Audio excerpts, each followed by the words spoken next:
Hello दोस्तों, welcome to my YouTube channel. मैं हूँ आर्किटेक्ट प्रशांत पारदी। और आज की वीडियो में दोस्तों हम लोग एक सैंक्शन ड्राइंग को डिस्कस करने वाले हैं, जो कि एक कमर्शियल कम रेसिडेंशियल सैंक्शन है, जो कि 1400-2400 स्क्वायर फीट के प्लॉट के ऊपर में हम लोग इसे सैंक्शन किया हुआ है। तो आज की वीडियो में दोस्तों मैं आपको बताऊंगा कि इस ड्राइंग को हम लोगों ने किस तरह से बनाया हुआ है, क्या क्या नॉर्म्स इसमें यूज हुए हैं, किस तरह से इसके कैलकुलेशंस है। तो ये सारी चीज़ें दोस्तों आज की वीडियो में हम लोग इसे डिटेल में डिस्कस करेंगे।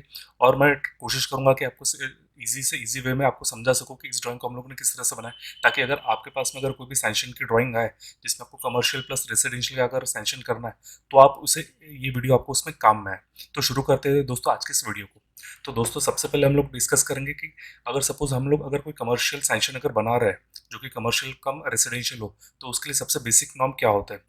तो आपको हमेशा एक चीज़ याद रखनी कि अगर आपको सपोज इस टाइप का अगर कोई भी बिल्डिंग बनाना है, तो उसके लिए आपका जो रोड का जो विड्थ है वो मिनिमम आपका 9 मीटर का होना चाहिए। 9 या फिर 9 से ज़्यादा का। अगर 9 से अगर 9 मीटर से कम का अगर कोई भी अगर रोड हो, तो उसके ऊपर आपको कमर्शियल प्लस रेसिडेंशियल का सैंक्शन नहीं मिलता।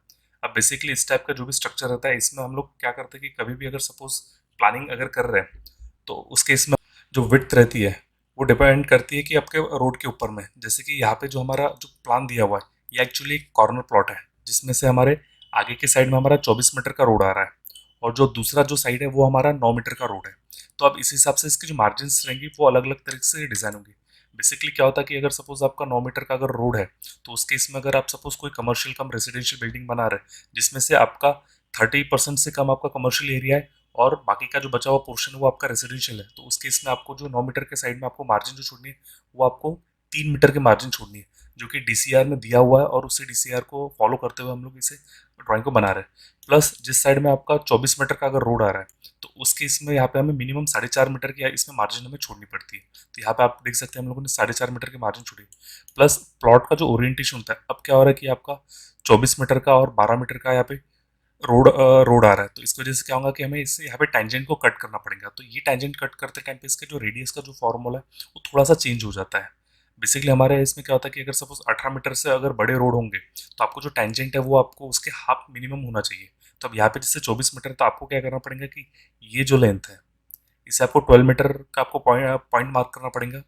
और जिस साइड में 9 मीटर का रोड है, उसके अपोजिट में आपको 6 मीटर का आपको रेडियस मार्क करना पड़ेगा, और यहाँ से आपको इस तरह से इस टेंजेंट को आपको बनाना पड़ेगा।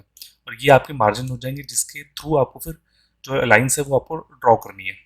अब यहाँ पे दूसरी बात दोस्तों कि हमारी जो प्लानिंग है वो एक्चुअल में आ रही है हमारी टोटली G+3 की प्लानिंग, जिसमें हम लोगों ने फर्स्ट फ्लोर के ऊपर में एक कमर्शियल शॉप दिखाया हुआ है, और हमारा सेकंड फ्लोर और थर्ड फ्लोर जो वो हमारा रेजिडेंशियल बिल्डिंग है।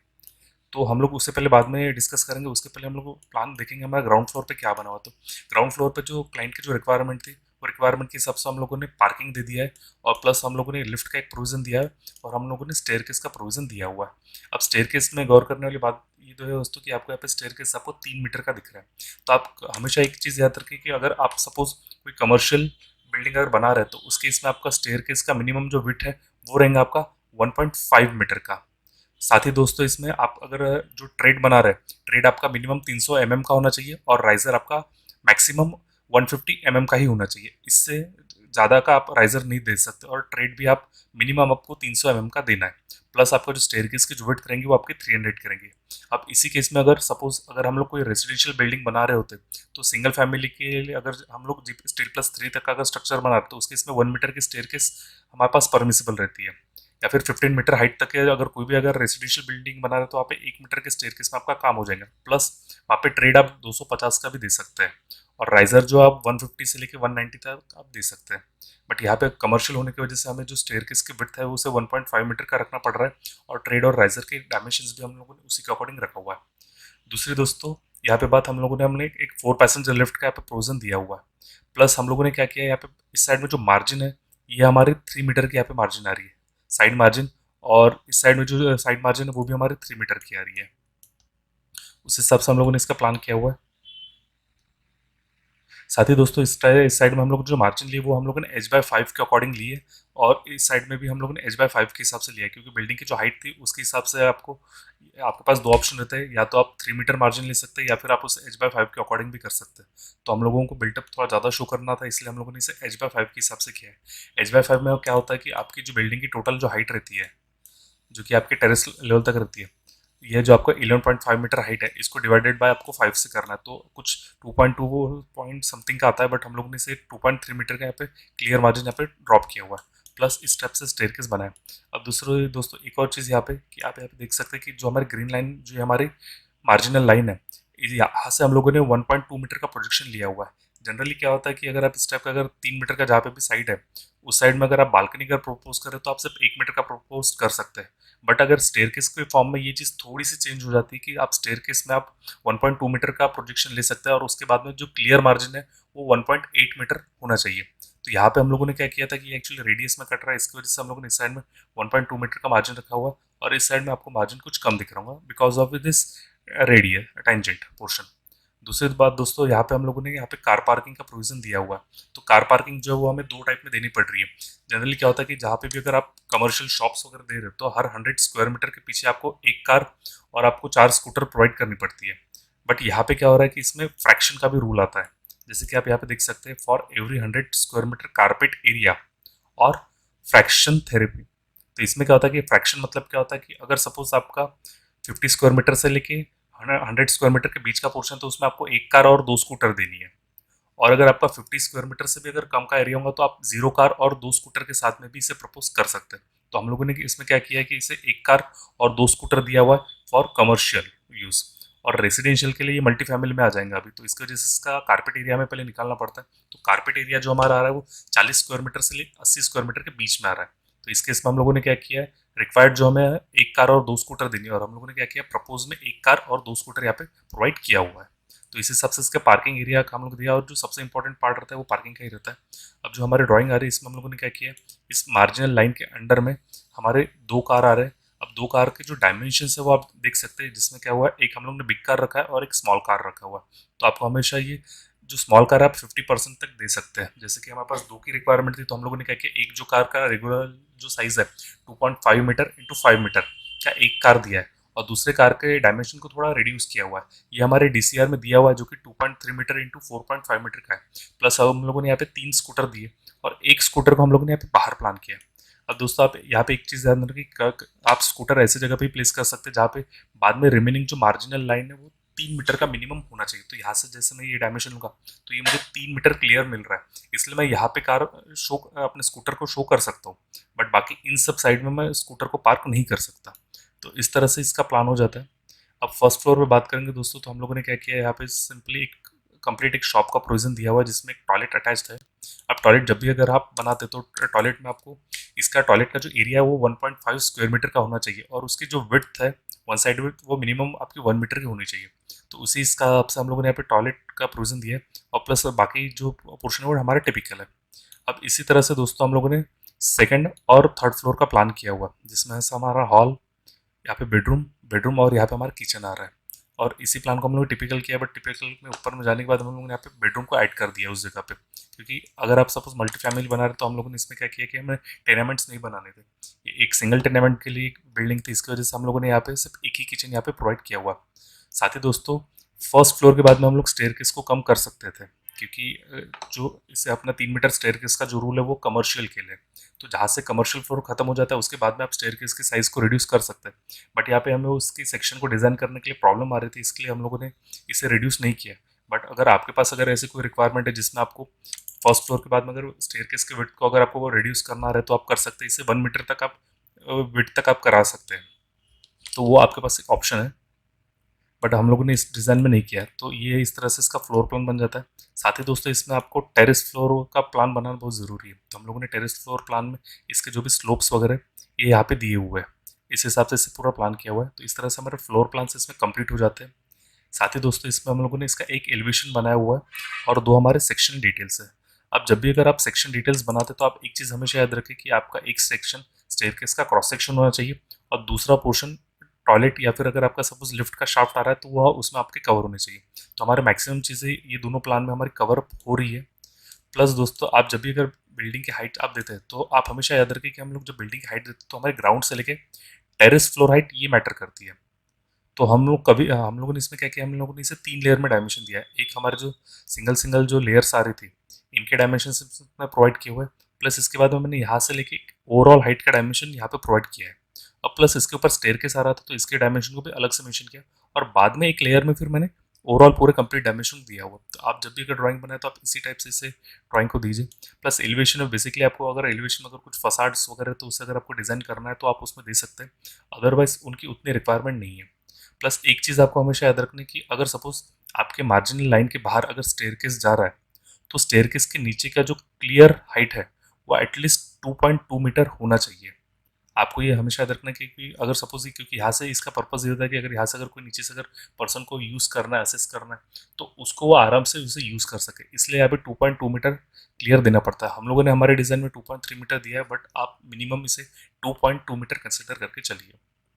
अब दोस्तों इसका स्टेयरकेस की बात करेंगे तो स्टेयरकेस के क्रॉस सेक्शन में आपको हमेशा याद रखना है कि आपको नंबरिंग्स डाल के रख देनी है, हैंडरेल आपको प्लान करके रख देना है, प्लस आपको राइजर ट्रेड के नॉमेनक्लेचर्स यहाँ पे मेंशन करके रख देने हैं। हम लोगों ने भी इसी तरह से मेंशन किया हुआ है, प्लस इसमें हम लोगों ने नंबर भी डाल के रखे कि नंबर ऑफ राइजर इस रो में कितने हैं, इस रो में कितने हैं, इसमें कितने हैं। प्लस हम लोगों ने यहाँ पे मिड लैंडिंग की विड्थ हम लोगों ने ऐड करके रखा हुआ है। अब ये जो हमारा सेक्शन कट हो रहा था, ये कुछ हमारे इस अलाइनमेंट से कट हो रहा था, इस वजह से लिफ्ट इसमें कवर नहीं हो रही थी, इसमें टॉयलेट कवर हो रही थी, तो हम लोगों ने टॉयलेट को कवर किया हुआ है। प्लस हम लोग स्टेयरकेस के पोर्शन को भी डाल दिया। यहाँ पे टेरेस के ऊपर में आप पैरापेट की वॉल मिनिमम आप 0.9 की दे सकते हैं। हम लोग जनरली प्लान करते हैं कि हम लोग 1.05 मीटर की हम लोग देते हैं, तो आप बट अगर आपको मिनिमम अगर देना है तो आप 0.9 मीटर का भी आप इसमें प्रपोज कर सकते हैं। अब इसी तरह से दोस्तों इसका सेक्शन का, तो सेक्शन में आप लिफ्ट पिट में हमेशा एक याद रखिए कि आपका लिफ्ट पिट ग्राउंड फ्लोर से 1.65 मीटर डाउन होना चाहिए, प्लस आपके टेरेस के ऊपर से ये 1.5 मीटर अप होना चाहिए, और प्लस उसके ऊपर हमें स्लैब आनी चाहिए। तो इस तरह से इसको आप इस सेक्शन को इस तरह से बना सकते हैं। इस सेक्शन में ज़्यादा कुछ डिटेल में मैं डिस्कस नहीं करूँगा, क्योंकि एक सिंपल सा फॉर्म है, आप इसके फोटो इमेजेस को भी देख के आप समझ पाएंगे। प्लस दूसरे इसका साइट प्लान हमारा इंपॉर्टेंट रहता है, तो साइट प्लान में बेसिकली हम लोग क्या करते हैं कि मार्जिन कहाँ कहाँ से आई है, रोड किस साइड में है, और साइड में ओरिएंटेशन क्या है वो हमें मेंशन करना पड़ता है। तो इस सिंपल फॉर्म में हम लोग इसे करते हैं, और जनरली हम लोग इसे 1:200 के स्केल में हमें देना पड़ता है। बाकी की जो ड्राइंग रहती है वो 1:100 के स्केल में रहती है, बट जो सेक्शन रहता है वो 1:200 के स्केल में हम लोग दे सकते हैं। साथ ही दोस्तों आपको इसके की प्लान्स बना देने, तो की प्लान हमेशा वैसे तो सजेस्ट किया जाता है कि 1:300 रख सकते हैं, बट काफ़ी बार क्या होता है कि 1:300 के स्केल में की प्लान हमें विजिबल नहीं रहते, इसकी वजह से इसे हम लोग 1:200 के स्केल में ड्राफ्ट करते हैं। अब दोस्तों की प्लान जब भी आप ड्राफ्ट करें तो आपको हमेशा एक याद रखना है कि आपकी जो आउटर लाइन है इसे आपको ड्रॉ बनाना है। प्लस आप जब भी अगर इसे एफएसआई में आपका लिफ्ट का शाफ्ट, प्लस अगर आपको सपोज कोई एयर वेंटिलेशन या फिर सर्विस शाफ्ट अगर आप बना रहे तो उसका बिल्टअप इसमें कैलकुलेट नहीं होगा एफएसआई के अंडर में। तो इसलिए हम लोगों ने क्या किया, यहाँ पे जब ड्राइंग बना रहे थे तो हम लोगों ने इसको इस तरह से कटआउट में बना और इसका डिडक्शन यहाँ पे शो किया हुआ है, क्योंकि लिफ्ट के पोर्शन को हम लोग इसमें से डिडक्ट करने वाले हैं। तो यहाँ पे आप जैसे देख सकते हैं कि हम लोगों ने क्या किया, इसके ग्राउंड फ्लोर के कैलकुलेशन में ए और बी पोर्शन हमारा है, जिसमें ए का डायमेंशन, ये ए का हम लोगों ने कंप्लीट डायमेंशन लिया जो कि 8.787 इंटू 1.5 सॉरी 1.8 इसे हम लोगों ने दिया हुआ है। तो इसका कैलकुलेशन हम लोग यहाँ पे दिया है, प्लस हम लोग बी का भी कैलकुलेशन इसमें प्रोवाइड कर दिया, और डिडक्शन के साथ में उसे हम लोगों ने एक जो हमारा D1 है उसे डिडक्ट कर दिया, तो रिमेनिंग जो पोर्शन बचता है वो रहता है 24.348 स्क्वायर मीटर।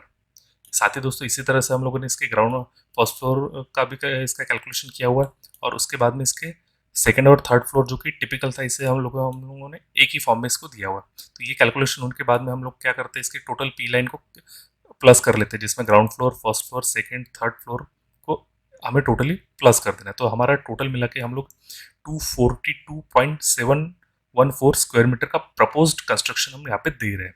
अब इस हिसाब से हम लोग क्या करेंगे, इसके एरिया को कैलकुलेट करेंगे। तो जब भी हम सेक्शन ड्राइंग बनाते हैं तो हम लोग क्या करते हैं कि बॉटम में हमारे जो फॉर्म का या फिर जो ड्राइंग का जो डिस्क्रिप्शन होता है वो हम लोग इसमें मेंशन कर देते हैं। जैसे कि मेरे जो फॉर्म का जो नाम है वो मैंने यहाँ पे नंबर वगैरह यहाँ पे मेंशन किया हुआ है। इसी के ऊपर में drawn by, check by, scale, date और नॉट डायरेक्शन हम लोग यहाँ पे प्रोवाइड कर देते हैं। इसके ऊपर में 2 चैप्टर्स यहाँ पे बनाए जाते हैं, इसमें से क्लाइंट के साइन और उसके डिक्लेरेशन रहेंगे, और प्लस यहाँ पे आर्किटेक्ट का साइन और सिग्नेचर इसमें प्रोवाइड किया हुआ रहेगा। इसी साथ दोस्तों हमें सोलर का और स्टॉर्म वाटर का रेन वाटर हार्वेस्टिंग का इसमें एक टिपिकल ड्राइंग रहता है जो हम लोग हर ड्राइंग में से यूज़ करते हैं। तो हम लोगों ने ये मॉडल बना के रखा है जिसे हम लोग हर ड्राइंग में यूज़ करते हैं, जो कि आपको हमेशा ड्राइंग में देना है।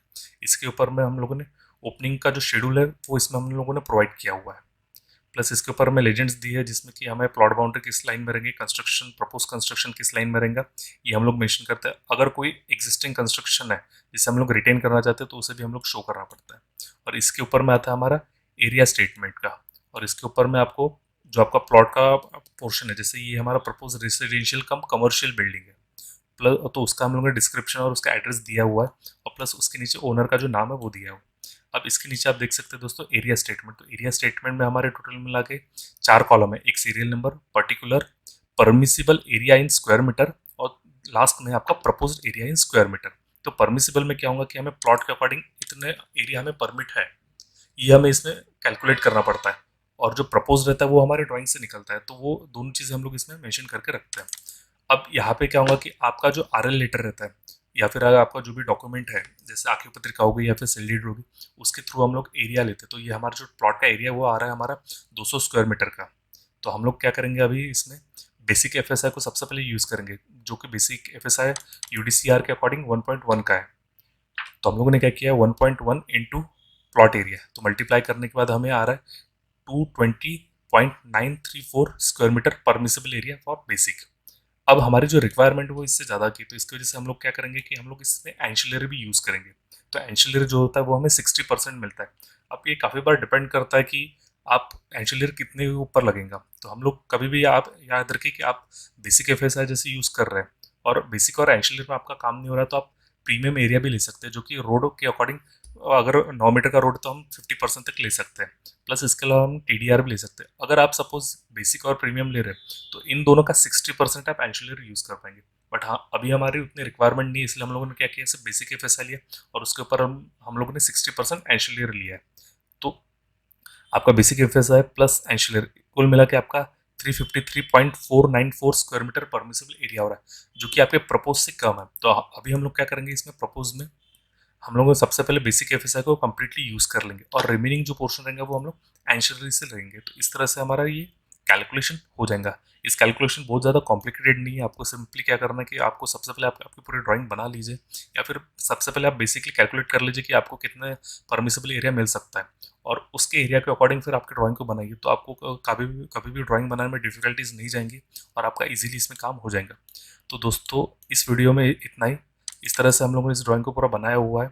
तो उम्मीद करता हूँ ये वीडियो आपको समझ में आएगी, और जो भी चीज़ें मैं एक्सप्लेन करने की कोशिश कर रहा हूँ वो आपको इजीली समझ में आ गई होंगी, और आप जब भी अगर ड्राइंग बनाते रहेंगे तो ये ड्राइंग आपको अच्छा रेफरेंस हो सकता है। तो मिलते हैं दोस्तों अगली वीडियो में। साथ ही दोस्तों अगर आपको आर्किटेक्चर या फिर इंटीरियर रिलेटेड कोई भी सर्विसेज चाहिए तो उसके लिए आप हमें कॉन्टैक्ट कर सकते हैं। कॉन्टैक्ट नंबर हमारे प्रोफाइल में दिया हुआ है, और मैं हमेशा इस तरह के वीडियोस इंफॉर्मेटिव वीडियो बनाते रहता हूँ। तो मेरे चैनल को सब्सक्राइब करके रखिए ताकि लेटेस्ट वीडियोज़ आप तक आती रही। तो मिलते हैं दोस्तों नेक्स्ट वीडियो में।